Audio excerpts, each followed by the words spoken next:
Juby train, you all drop it. TBS FM. 현재 상황, 문제 파악, 맥락에 집중, 묵직한 질문, 흔들리지 않는 중심의 축 최일구, 몸쪽 꽉 찬 돌직구, 쇼미더 뉴스. 세상을 바라봐. 어제의 뉴스가 오늘의 변화, 쇼미더 뉴스. 진실을 찾아봐. 오늘의 뉴스가 내일의 역사, 쇼미더 뉴스. 꼭 알아야 하는 뉴스만 골라서 전해드리겠습니다. 쇼미더 뉴스 전해드릴 분들입니다. 봉봉봉 최진봉 성공회대 교수고요. 뚱커벨 인사이트 K 배종찬 소장입니다. 벨벨벨벨벨벨. 네, 이거 보이세요? 뭡니까 그게? 네. 여름 보양 위한 환약이에요. 네, 맨날 사탕 만들어가지고 이제 여름 맞아서 이걸 좀 갖다 놨어요. 사신 거예요? 아니 김경래 PD가 서랍에 있다가 안 먹던 거 가져왔는데. 이거 유효기간 지났을 거예요 그러면. 아니 괜찮아요 아직 며칠 남았어요. 의심스러워요. 자, 받기 싫으면 관둬요 그러면. 최진봉 교수만 줄게요. 그건 아니고 전 2개 먹을래요. 알겠습니다. 자, 코너 끝에 방송만 잘 듣고 계시면 그곳에 맞힐 수 있는 쇼미더 퀴즈 드리겠습니다. 자, 첫 번째 쇼미더 뉴스 뭐 보여줄 거예요? 국민의힘 고공행진, 민주당은 허우적. 예, 지지율 얘기하는 거죠? 네, 그렇습니다. 지지율이 국민의힘이 고공행진입니다. 리얼미터가 오마이뉴스 의뢰로 지난 21일, 22일 실시한 조사인데요. 어느 정당을 지지하는지 물어보았습니다. 자세한 사항은 중앙선거여론조사 심의위원회 홈페이지에서 확인 가능합니다. 리얼미터 조사인데 국민의힘 41.6%. 네. 그러니까 지난 국정농단 이후에 당명을 바꾸게 됐죠. 그렇지만 이제 국민의힘 보수정당이 거의 지지율 최대치를 기록하고 있는 것으로 보입니다. 민주당은 28.8%로 나타났습니다. 국민의힘이 40% 넘은 거는 뭐 처음인가요 그러면? 최근에? 국정농단 이후로는 처음이라고 봐야 되겠죠. 네. 최 교수님 어떻게 이 분석해야 될까요? 이준석 효과라고 봐야 됩니까? 뭐 그것도 일정 부분 영향을 미쳤다고 볼 수 있겠죠. 그러나 이제 꼭 이준석 효과만이 전체는 아니라고 봐요. 저는 어찌 보면 반사 이익도 일정 부분 있다고 봅니다. 그러니까 민주당에 대한 실망 또 민주당이 제대로 하지 못하는 것에 대해서 지지층들이 일정 부분 중립정에 있는 지지층들이 국민의힘 쪽으로 지지를 좀 옮긴 게 아닌가 하는 생각은 들어요. 물론 지금 배종찬 소장이 소개했던 그 결과도 있고 다른 결과도 있습니다. 여론조사 결과마다 기관마다 약간의 차이가 있긴 합니다만 어쨌든 국민의힘이 지지율이 상승하고 있는 것은 이준석 효과 플러스해서 민주당이 국민의 신뢰를 얻지 못하는 부분에 대한 반사 이익도 일정 부분 작용했다 이렇게 보여집니다. 네. 그리고 이제 오늘 오전에 나왔던 뉴스인데 네.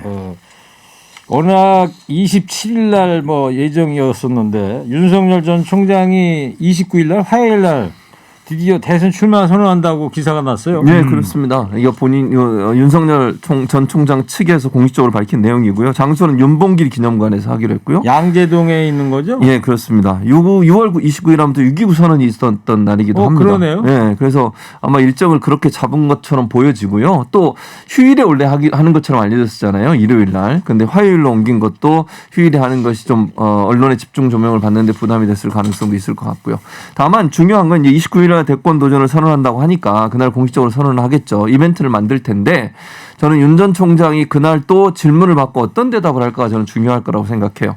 그러니까 이벤트의 효과가 좀 상승하려면 명쾌하면서 명확하게 국민들한테 본인의 의사를 전달하는 그런 모습을 보여주지 않고 지난번에 그 우당 선생님 기념관 만들 때 나와서 했던 말들을 보면 상당히 애매모호하고 그때는 뭐 지켜봐 주세요 이거밖에 없었잖아요. 그랬었죠. 그리고 본인의 그 가족과 관련된 내용에서 아무 얘기도 안 했어요. 네. 그런 모습이 계속 재현된다고 하면 이 이벤트가 어찌 보면 별 효과가 없을 수도 있다. 중요한 건 본인의 입으로 어떤 말이 나오느냐가 그날의 중요한 역할을 할 것으로 저는 보여집니다. 그렇죠. 그날 이제 매원 기념관이죠. 거기에 이제 기자들이 다 총출동할 거 아닙니까? 당연히 그렇죠. 네. 기자들이 이것저것 많이 물어볼 텐데. 엑스파일 얘기도 물어볼 겁니다. 제가. 당연히 물어보겠죠. 네. 뭐 여러 가지 궁금한 것들 물어볼 텐데 그때 증문즉답으로 어떤 이야기들이 나오는지 아마 모든 국민의 시선이 그날 쏠릴 거예요. 다음 주 화요일이군요. 예. 다음 주 화요일 날 1시에 한다고 그러죠. 1시. 네. 보통 2시에서 4시 사이에 많은 일들이 우리나라에 벌어지는데 1시에 시작되면 네. 이게 워낙 사람들 인파로 북적될 가능성이 높기 때문에 제 시간에 못할 가능성도 그럼 있고 2시부터도 가능할 수 있다. 사실상 또 본격적인 내용은 이 발표의 중반 정도인 또 2시와 2시 30분대라고 봐야 되겠죠. 알겠어요. 근데 왜 윤봉길 기념관을 기자회견장 출정식장으로 썼을지 좀 그게 궁금해요, 저 개인적으로. 그러니까 저는 개인적으로 그냥 제가 분석을 해보면 네. 이제 우리나라의 아직 그날도 이제 물어보겠죠. 왜 여기를 물어보겠죠. 네, 윤봉길 네. 기념관을 왜 네. 출정식 장소로 정했느냐 기자들이 물어볼 텐데. 뭐 공식적으로 밝혀진 내용은 없는데 아직은 없는 네티즌들도 궁금하니까 뭐 윤 씨라서 윤봉길 기념관으로 정했냐, 네. 아니면 집에서 가까워서 그런 거냐, 어. 뭐 질문들이 나오는데 이 부분도 뭐 대변인을 통해서든 본인이 직접 또 밝히는 것이 낫지 않을까 싶네요. 청취자 여러분들도 궁금하실 것 같아요. 왜 윤봉길 기념관을 했는지 여러분들 의견도 한번 좀 받아볼게요. 자, 배 시장님, 야권의 이제 대권 주자로 윤석열 전 총장 말고 현 그 최재형 감사원장이 조금씩 떠오르고 있어요. 그건 주목받고 있어요. 그러니까 앞서 말씀드렸던 정당 지지율을 소개해드렸던 조사에서 차기 대선 후보 지지도도 물어봤습니다.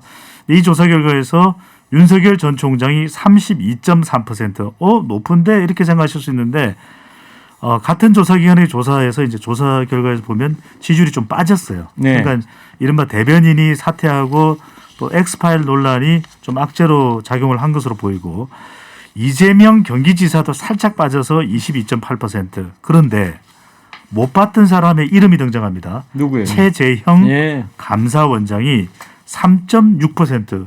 그 3.6%가 지금 한 자릿수 지지율을 보이고 있는 후보들이 많거든요. 이른바 이제 도토리 키재기다 이런 얘기를 하는데 그냥 이름이 한번 쑥 들어갔는데 3.6%. 그러니까 이 3.6%가 윤 전 총장의 지지율을 가져간 것으로 보인다. 네. 이런 해석도 가능하다 보니까 이른바 이 윤 전 총장이 불확실해지는 상황에서 불확실성이 좀 커지는 상황에서 최재형 감사원장이 주목을 받고 있습니다. 그래요.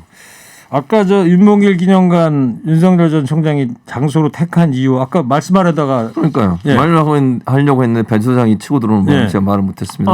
네. 저는 개인적으로 이렇게 생각해요. 윤봉길 의사 하면 이제 독립운동했던 분 아니겠습니까? 그러니까 그러니까 제가 이제 윤 전 총장 입장에서 생각을 해보면 사실 이 지금 본인이 대선에 나오는 것도 어찌 보면 본인이 정말 원해서라기보다는 시대가 그렇게 자기를 불러냈고 그 불러내는 것은 독립과 같은 운동을 했다라는 이미지를 보여주려고 하는 거 아닌가 그런 생각이 들어요. 즉 정권에 핍박받고 핍박받은 사람이 결국은 독립운동 하듯이 그런 정신과 자세로 나왔다 이런 걸 보여주려고 하는 것 같아요. 네. 그러니까 결국 이제 억압 당하는 사람이 결국 독립운동을 하는 거잖아요. 결국은 그 억압의 이미지를 강조하면서 정말 국가와 민족을 위한 행동이었다. 이걸 얘기하고 싶은 것 같습니다. 네. 진위 여부는 뭐 그렇죠. 사람마다 그날 이제 다르지만. 본인이 얘기를 하겠죠. 예. 그 질문에. 자 그리고 오늘 오전에 또 국민의힘의 홍준표 의원이 이제 복당을 했어요. 네.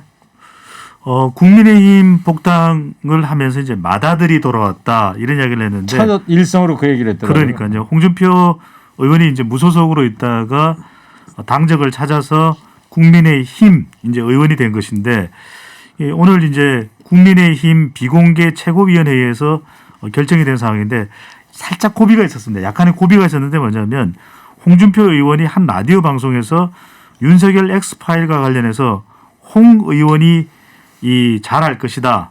홍 의원이 잘할 것이다라는 송영길 더불어민주당 대표의 라디오 방송에서 홍 의원이 잘할 것이다. 이런 발언을 했었거든요. 그랬죠.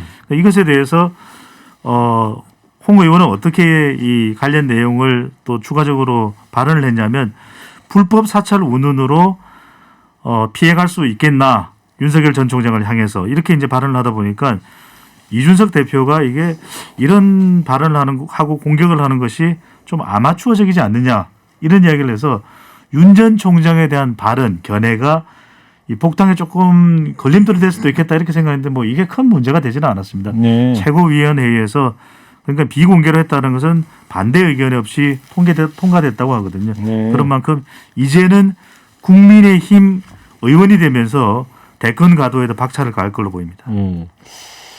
좀 설명은 잘 들었는데요. 네. 네, 딱딱이 구분이 돼서 좀 정리가 좀 돼서 설명을 해주시면 네. 더 청취자들께서 이해하시는데 쉽게 되지 않을까 생각이 드네요. 분발하겠습니다. 예. 자, 삐치지 마시고 네. 하나도 이미 삐쳤습니다.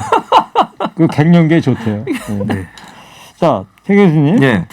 홍준표 의원 복당 얘기했고 이제 홍준표 의원이 이제 국민의힘 의원 되면서 이 당내 대권 구도도 요동을 치게 될 상황이다 이렇게 보이고 있습니다. 그렇죠. 지금 뭐 홍준표 지금 의원이죠. 홍준표 의원이 지금 입당하기 전에 어제도 사실 논란이 좀 있었잖아요. 배수장이 잠깐 설명했는데 윤 전 총장을 직격탄을 날렸어요.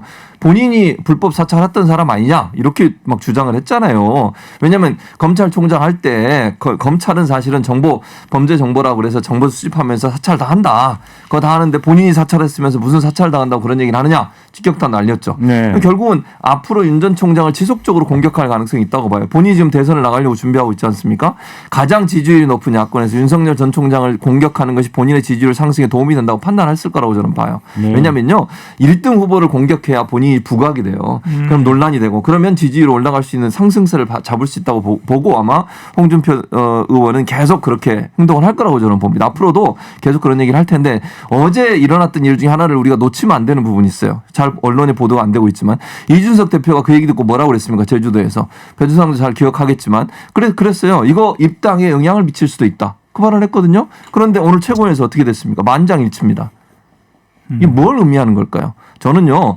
이준석 대표 개인의 생각이 이 전체 당원들의 생각을 반영하고 있다거나 아니면 당원들에게 영향을 미칠 정도의 영향이 아니라고 저는 생각해요. 이번 사건을 통해서 보면. 예. 최소한 홍준표 의원이 그런 얘기를 해가지고 이준석 대표가 대표 입장에서 제주에서 그런 얘기까지 해서 보도관이 나갔는데 오늘 최고위원회에서 한마디도 안 나왔어요. 그냥 통과해버렸어요. 만장일치로. 사실 오늘 홍준표 의원 복당할 거라는 거는 다 알고 있었지 않습니까? 갑자기 이렇게 된 것 같더라고요. 그러면 앞으로도 홍준표 의원이 무슨 얘기를 하든 이준석 대표가 원래 생각하는 가치관과 다른 얘기를 해도 그걸 막을 수 있겠냐는 거예요. 제어가 되겠습니까? 알겠습니다. 최진봉 교수 명쾌한 분석. 자, 갱년기에 좀 한양. 네, 알겠습니다. 자, 두 번째 쇼미더뉴스 어떤 거 보여줄 거예요? 국민의힘 어깃장 놓기. 예.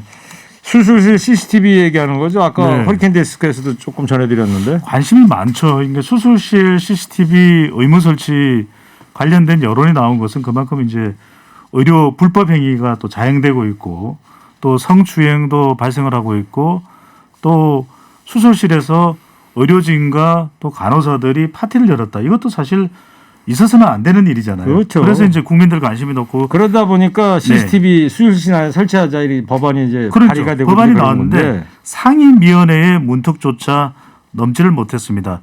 지난해 11월부터 이제 회의가 열리길 이제 총 4차례인데 여야는 이제 CCTV 촬영 전에 환자의 동의를 반드시 받도록 하고 법원이나 수사기관 등의 요구가 있을 때에만 이제 열람을 허용한다.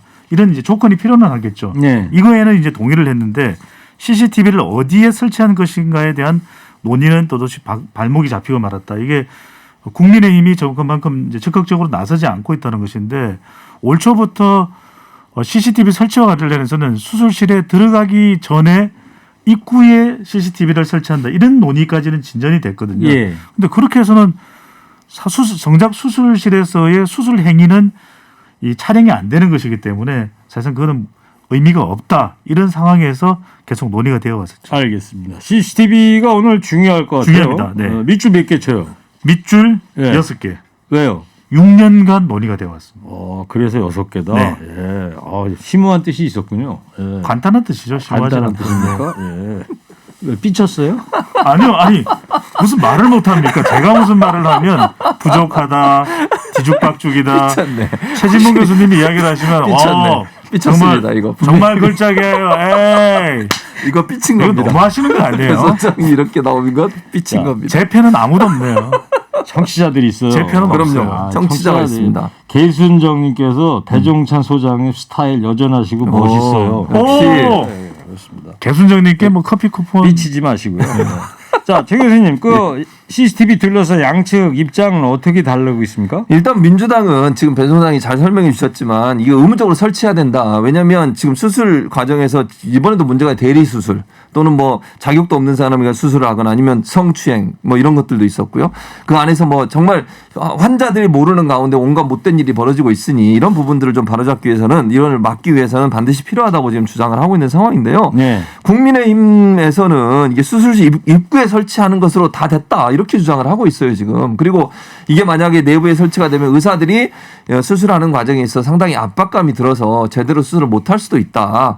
이런 부분들이 논란이 되고 있기 때문에 이 부담을 줄이기 위해서는 CCTV를 입구에만 설치한다 이렇게 좀 주장을 하고 있는 상황이죠. 네.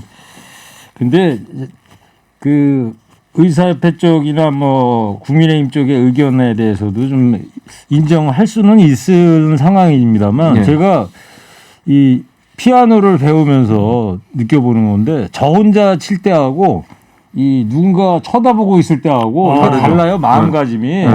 오히려 더 잘 쳐야 되겠구나 그런 생각이 들더라고. 이게 수술 CCTV하고 뭐 상관이 있는 건지 모르겠는데 하여튼 제 개인적인 생각은 그래요.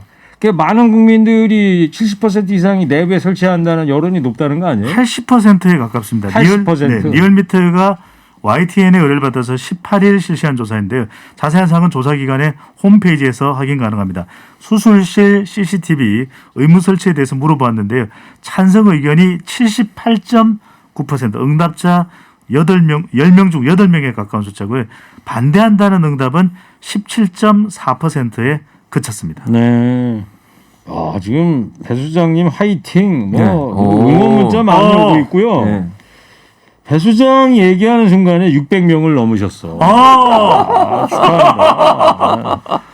자, 7281 청취자는 나이 50에 뭐 그런 걸로 신경을 씁니까? 삐칩니까? 이런 또 문자도 보내주고 계시네요. 아니, 귀염둥이 되려고. 조금 전에 이제 예. 유튜브로 최명숙님께서도 보내주셨는데 부산에서는 뭐 확인은 해봐야 되겠지만 수술 도중에 의사가 뭐 칼을 던지는 일도 있었다고 그래요. 어디 그런- 문자가 왔습니까? 조금 전에. 아, 그래요? 네, 번개같이 지나갔는데 제가 확인을 했습니다. 저기 댓글이나 이런 거 있잖아요. 네. 그거는 제가 신경 쓸 테니까 네. 배 수장님은 그냥 그 준비하신 거에만 집중해 주시고. 질투하시는 거예요? 아니에요. 삐지신 거예요? 진행상에 대한 얘기라는 거. 알겠습니다. 최 교수님, 예. 여론은 이런데 국민의힘에서는 왜 이 좀 어깃장을 놓는 겁니까? 두 가지 이유라고 저는 보여지는데 첫 번째는 이제 의사들의 입장을 대변하는 것 같아요. 뭐 제 생각입니다. 또 국민의힘 의원들 본인들 그렇게 생각 안 하실 수도 있으니까. 그런데 지금까지 의사협회 의견과 크게 다르지 않아요. 지금 국민의힘이 주장하는 주장들을 다 보면요. 의사협회에서 주장했던 내용들이에요. 그러니까 의사들의 입장이 대변되는 것 같고 또 국회의원들 중에 의사분들도 많이 들어와 계시잖아요. 전에 그렇죠. 의사 하셨던 분들. 이런 분들의 입김이 어느 정도 작용했다고 보고 두 번째는 어쨌든 이제 여당에 대한 반대 뭐 이런 부분들 일정 부분 작용했다고 저는 봅니다. 그러니까 정책적으로 만약에 병원 내 CCTV 설치한 수실 내 CCTV 설치하는 것이 이재명 지사가 적극적으로 추진했던 정책이고요. 여당이 아주 오래전부터 6년 동안 아까 배 소장이 얘기했듯이 추진했던 거예요. 그런 상황이라면 이걸 계속 합의해 주면 결국은 여당이 더 빛날 거 아니겠습니까? 이재명 네. 지사하고 이런 부분들에 대한 위기감도 일정으로 작용한 것 같습니다. 예. 5722님께서 맞아요. 자동차 짙은 썬팅 불법 운전의 온상입니다. 그렇지 않아요? 그렇죠. 사실 저희도 지금 유튜브로 시청자들께서 다 보실 수 보시고 있는 계시잖아요 게 지금. 네. 네. 거기 CCTV가 있으니까 다 보시는 거 아니에요? 그럼요. 더 투명하게 할 수 있을 것 네. 같은데. 그래서 그래서 여당 단독 처리도 불사해야 한다 목소리도 있던데 네. 봉 교수님은 어떻게 생각하세요? 저는 개인적으로 그렇게 해야 된다고 봅니다. 국민들이 민주당에게 180여 석이라고 하는 의석을 몰아준 것도 어찌 보면 국민의 뜻에 맞다고 하면 추진하라고 보여줬다고 저는 생각해요. 그러니까 야당의 반대를 완전히 무시하라는 건 아니고요. 충분히 논의하고 논의했는데도 불구하고 야당이 뭐 이유가 상당히 납득이 안 되는 내용으로 계속 문제를 제기한다고 하면 그건 넘어서 해야 되는 부분이다. 네. 이걸 끝까지 합의를 해야 된다고 하버리면 아무것도 안 됩니다. 그러면 그럼 180석이 무슨 의미가 있습니까? 국민의 뜻을 따르는 것이 저는 맞다 이렇게 봅니다. 네, 알겠습니다. 자, 저는 할게나대 앵커 DJ 최일구고요. 성공에 대해 최진봉 교수, 인사이트K 배종찬 소장과 함께하고 있습니다. 배 수장님, 세 번째 쇼미더뉴스 어떤 뉴스입니까? 실수여도 책임은 따라야. 조선일보 사파가 계속 논란이 되고 있어요. 네, 이 조선닷컴의 21일 아주 이른 시간이었습니다. 오전 5시에 게재된 먼저 씻으세요. 이 성매매를 유인해서 지갑을 턴 3인조 관련된 그런 기사였는데 여성 1명, 남성 3명이 등장하는 이제 일러스트를 사용을 했는데 이 사파죠. 이 사파 작업을 했던 작가가 조국 씨와 조민 씨를 연상시킨다. 이런 이야기를 듣고 2시간 30분 후에 다른 일러스트로 이제 교체했는데 이게 이제 이 조국 전 장관 부녀에 대한 사파였던 겁니다. 네. 그러니까 이게 이전에 다른 기사에서 사용을 했던 사파인데 엉뚱한 기사에 들어간 거죠. 그것도 내용 자체가 성매매 유인과 관련된 그런 내용이었는데 청취자분들도 뭐 인터넷으로 보셨을 또 신문으로 다들 알고 계실 거예요. 그 이게 사파에 이제 대해서. 지금 그래서 이게 말이 되냐. 더군다나 그동안 조국 전 장관에 대해서 또 특히 비난을 많이 해왔던 매체이기 때문에 그만큼 큰 논란이 되고 있습니다. 예. 조국 저격수였던 진중권 교수도 미친 짓이라 이렇게 세게 비판을 했더라고요. 그러니까 이게 말이 안 된다는 거죠. 오히려 더 이 확인을 하고 이게 민감할 수도 있잖아요. 정말 다른 관련된 내용도 아니고 그렇기 때문에 진중권 전 동양대 교수도 조국 뭐 저격수를 자처해왔던 인물이기도 하지 않습니까? 그런데도 불구하고 이 조국 분야 사파 논란은 미친 짓이다, 잔인하다 이런 일침을 가했습니다. 네. 자, 조국 전 장관이 SNS에 공유한 글이 지금 화제가 되고 있어요, 정 교수님. 네, 그렇습니다. 지금 현재 이게 조선일보가 그러니까 외국에 있는 교민들을 대상으로 해서 신문을 발행을 해요. 그러니까 원판을 그대로 인터넷에 보내서 거기서 이제 찍어내는 그렇죠. 거거든요. 근데 LA 조선일보라는 게 있습니다. 그러니까 조선일보가 보도했던 내용을 그대로 판을 가져와서 찍어서 보도를 하는 그게 LA에서 발행이 되는데 여기도 로스앤젤레스? 똑같은 맞습니다. 거기에도 똑같은 이 기사가 들어간 거예요. 그래서 LA에 살고 있는 한 분이 아마 SNS 글을 올리신 것 같아요. 이거 소송해도 된다라고. 그러니까 미국 같은 경우에는 우리가 지금 논의되고 있는 징벌적 손해배상제도 예컨대 언론사가 명예훼손이나 허위사실 유포를 통해서 상대방에게 피해를 가했을 때는 엄청난 돈을 물게 하는 벌금을 물게 하는 징벌적 손해배상제도가 지금 시행되고 있는 거거든요. 우리는 아직 못하고 있습니다만. 네. 그래서 그 법으로 처벌이 가능하다. 그러니까 명예훼손으로 고소를 하고 언론이 특정인에 대해서 명예를 훼손했을 때는 엄청난 돈을 물어야 되는 상황이 되는 거니까 그 소송을 했으면 좋겠다고 제안을 했고 조국 전 장관이 그걸 검토하겠다고 그랬습니다. 예. 그래서 1억 달러 손해배상을 청구할 가능성을 대해서 그러면 뭐 1,100억인데 1,140억 정도 되죠. 우리 돈으로 하면. LA 조선일보라는 게 이제 조선일보 LA 로스앤젤레스에서 발행되는 그렇죠. 조선일보를 얘기하는 거예요. 그렇습니다. 근데 대체적으로 보면 저도 미국에 이제 예. 13년 살았잖아요. 한국일보나 조선일보나 중앙일보들이 주요 내용은 원판 걸 가져와요. 예. 그리고 이제 뒷부분에 가면 로컬. 현지 소식. 그렇죠. 현지 소식은 현지 뒤에 가서 교민들 소식 뭐 이런 그렇습니다. 거. 그건 예. 뒤에 편집을 하거든요. 그래서 이 내용이 아마 LA에서 발행되는 조선일보에도 그대로 발행이 된 것 같아요. 그래서 그걸 문제 삼아서 이제 소송을 진행할 계획이다라고 밝혔습니다.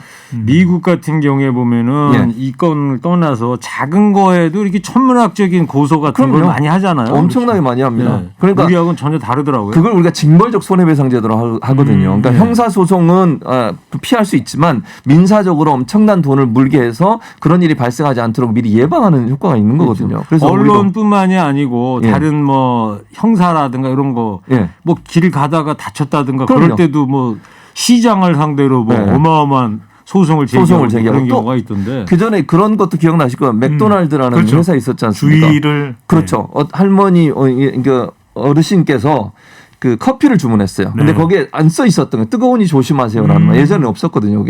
그게 안 써진 상태에서 그 쏟으면서 손에 대셨어요. 아. 그래서 천문학적 돈을 받았어요. 그때도 뭐 1,000억 이상을 제 기억으로 정확한 숫자는 아닙니다만 예. 그런 경우가 있는 것처럼 이 징벌적 손해배상이라고 하는 것은 주의를 다하지 않은 책임자에게 책임을 묻게 하는 그런 제도라고 할 수 있습니다. 그래서 이제 뭐 이 사실 실수입니다. 미안해요. 이 해서 될 문제는 아니지 않습니까? 그런 이거? 문제는 아니죠. 이거는 저널리즘의 기본 원칙을 지키지 않은 거예요. 그러니까 이거를 실수라고 보기도 어렵다고 제가 보는 것은 이 기사를 쓴 기자 이름이 이승규 기자입니다. 근데 이분이 썼던 다른 기사에 보면요. 문재인 대통령 일러스트가 나와요. 제가 지금 화면을 안 보이지만. 네, 거기 휴대폰에 보여주고 계시는. 예. 근데 요 기사 마스크 쓴 문재인 대통령의 대통령. 네. 그 일러스트가 그렇게 돼 있어요. 이 기사의 제목이 뭔지 아십니까? 산 속에서 3천여 명 모임 의혹 인터콥 경찰 고발됐다. 거기에다가 인터콥 관련 사진이라고 이렇게 사파를 그려서 넣었어요. 그거 언제 기사입니까? 전혀 2020 상관없는. 전혀 상관없죠. 2020년 10월 13일 기사입니다. 작년 10월에. 네. 산 속에서 3,000명 모임 의혹 인터콥 경찰 고발됐다. 거기에 사파를 보십시오. 이 사진을 그대로 지금 여기 나와 있는 이 사진을 그대로 지금 사파로 만들어가지고 한 전혀 거예요. 상관이 없는 내용이에요. 그런데 이 기자도 누군지 아세요? 똑같은 기자예요. 이번에 기사를 썼던 그래요? 기자고. 이게 실수입니까? 저는 실수로 보이지 않습니다. 개인적으로. 알겠습니다. 저는요, 이런 식으로 보도를 하고 그냥 사과 하나 띡 던져놓고 지나간다? 이러면요, 앞으로도 그럴 거 아닙니까? 앞으로도 비슷한 일 하고 전혀 사과 한 장 하고 끝나는 거 아닙니까? 피해 당한 사람 어떡하냐고요. 언론중재위에 신고를 할 수도 있나요? 신고할 고발? 수 있죠. 그런데 신고해서 처벌받는 기준은 평균 500만 원입니다. 벌금 받아도. 그걸로 이게 그 사람들이 제대로 하겠습니까? 그래서 징벌적 손해배상을 하자고 하는 겁니다. 알겠습니다. 자, 오늘 여기까지 해야 될 것 같습니다. 자, 청취자 여러분, 쇼미더 퀴즈 드리겠습니다. 수술실 이것 설치 법안 이번에도 상임위의 문턱조차 못 넘었는데요. 이게 뭘까요? 뚱커벨 멋있게 네, 힌트 좀 주세요. 봉 교수님. 예. CC 라디오 아니죠? TV일걸요? TBS 앱 50원 유료 문자 샵 0951로 정답 보내주시기 바랍니다. 선물 소개해 주세요. 한도 화장품에서 스펠라 여성용 화장품 세트를, 주식회사 바찌 화장품에서 어성초 샴푸, 수딩 젤, 선크림을, 주식회사 홍진경에서 전 세트를, 부모님 드리려 샀다가 내가 다 먹은 과자 화성당 제과에서 건강 과자를, 층간소음 해결은 제로블럭, 제로블럭에서 매트, 판촉물은 베픽, 베픽에서 친환경 허스키 컵, 달콤함과 행복한 맛을 선사하는 타르트면과 카페 민영에서 디저트 상품권, 자연성분 화장품 나피네제이에서 피부 탄력 회복에 좋은 넥스리 크리에이티브 3종 세트를 드립니다. 네. 한 시청자께서 징벌적 손해배상 아주 좋은 제도네요. 이런 문자를 보내주셨습니다. 자, 많이 보내주셨는데 다 소개는 못 드리고요. 시청자 여러분 양해해 주시고요. 쇼미더 뉴스 지금까지 최진봉 교수, 배종찬 소장이었습니다. 두 분 감사합니다. 쇼미더 뉴스!